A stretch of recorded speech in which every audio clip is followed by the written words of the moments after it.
We are here in Korea for Wartsila diesel generator training. You can see the training center of Wartsila. It is very good office and very good ambience inside.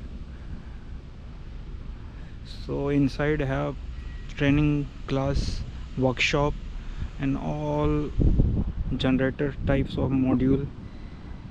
You can learn electrical things, mechanical things, hand-on experience.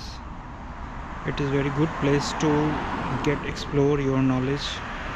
And also we can see here Pansia, which is maker of ballast water treatment system, in opposite side of Wartsila.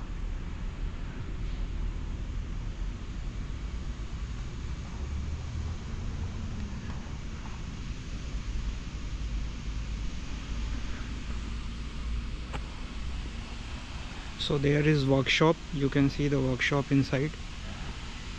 There is work going on.